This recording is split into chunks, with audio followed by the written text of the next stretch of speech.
I will not be spoiling Wonder Woman 1984 in this video, at least not if you've seen the poster. But when I saw that Wonder Woman was getting herself some shiny new armor for her sequel, I thought, amazing! Maybe they will take this opportunity to get rid of the costume piece that seems to plague a significant minority of live-action superheroines. Spoiler, they did not. And even though I know the reason for the costume piece and its relative prevalence, I still can't understand why not. See, now you're thinking, is it the boob plate, Jill? And while that's a decent guess, no, it is not. I mean, it's fine. It's not my favourite breastplate design ever, but it's not beating me over the head with its egregious awfulness, so, you know, we're good.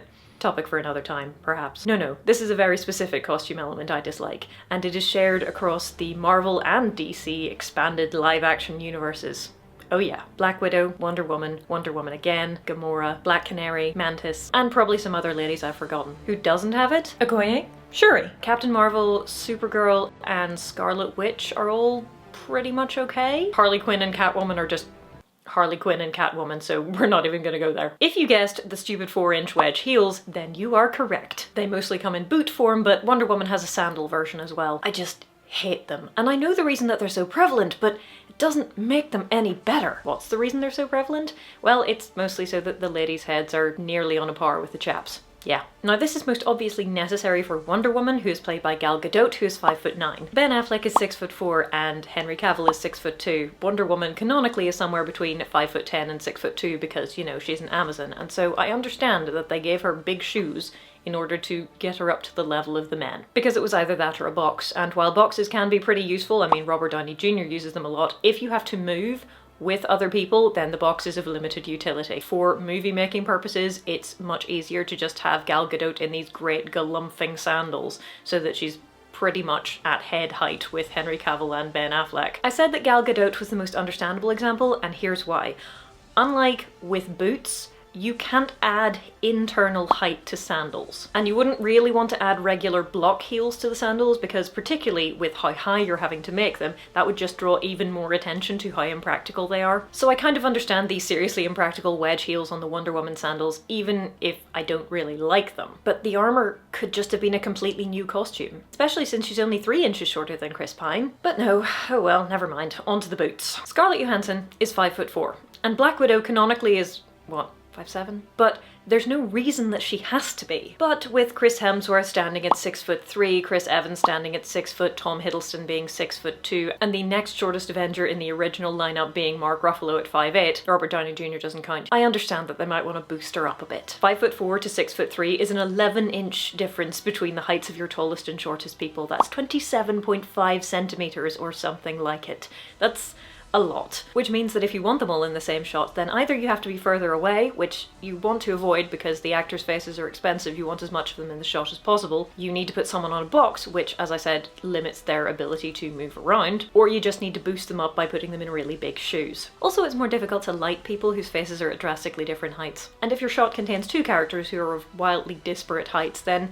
you know, why not boost the shorter actor up a bit so you can get in a bit closer? I mean, they do it with Robert Downey Jr. all the time. Which is what gets to me, really, because it is possible to lift your actresses up a bit without resorting to giant wedge heeled boots. And I really think that would be better because giant wedge heels are a really impractical choice for superheroes. I mean, not if they're low enough, I suppose, but particularly the ones which are as high as the ones the actresses have to wear, it's just not a fun time. Of course, the reason that they are wedges as opposed to stilettos or block heels is specifically so that they don't call attention to themselves. If you're wearing stilettos in a long shot, you can kind of see that, and it's very distracting because it looks really stupid and impractical. If you're wearing wedge heels in a long shot, it's just less obtrusive. Still really difficult to run around in, but it doesn't look like your character's kind of an idiot. Unless, of course, you're Catwoman, in which case I must assume that they're doing this deliberately as a costume choice to show that she is a sexy cat lady. Or you're Harley Quinn, in which case, who even knows? The thing about wedges, though, is that they're deceptive.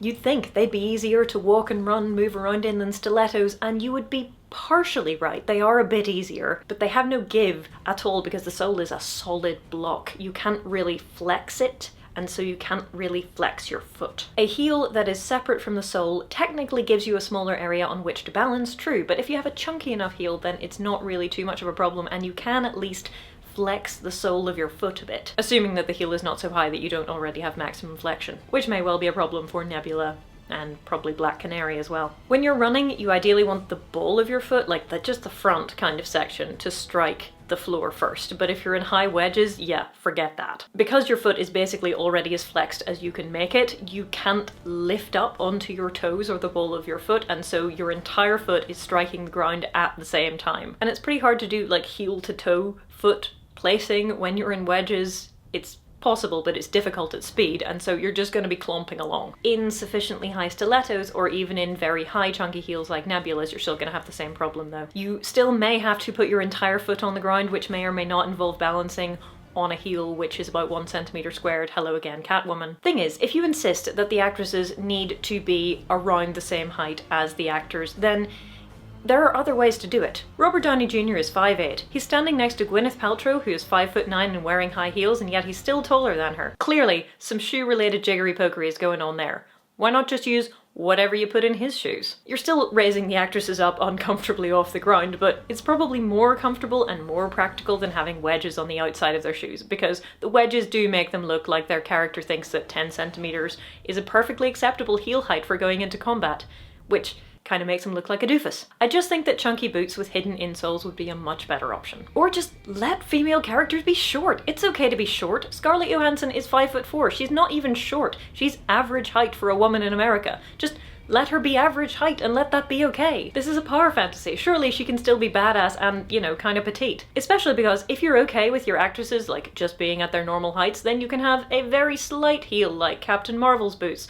or you can have Elizabeth Olsen or Scarlet Witch's chunky combat boots. Or you can have Supergirl, who gets a reasonably decent low block heel, and all of those are fine. Because Supergirl's costume has more of a spandexy, dancer, gymnast kind of aesthetic, I would probably put her in completely flat boots, but there is something to be said for at least a little bit of separation between you and, I don't know, floor-eating acid or primordial ooze or whatever it is. And lastly, even if you do decide that you're gonna go for the wedge heel option because it's the most practical, or that's what you've got within the costume and budget and whatever constraints, just have a pair of flat shoes for close-ups. Because when they did that iconic scene from the first Wonder Woman movie where she climbs the ladder and off she goes into no man's land to show everyone what she can do, I do remember wishing that they'd either skipped the shot of her feet on the ladder or they'd just swapped her out for some slightly lower heeled sandals. Because trust me, you can climb a ladder in 4-inch wedges, but I imagine given the option, most women would prefer not to.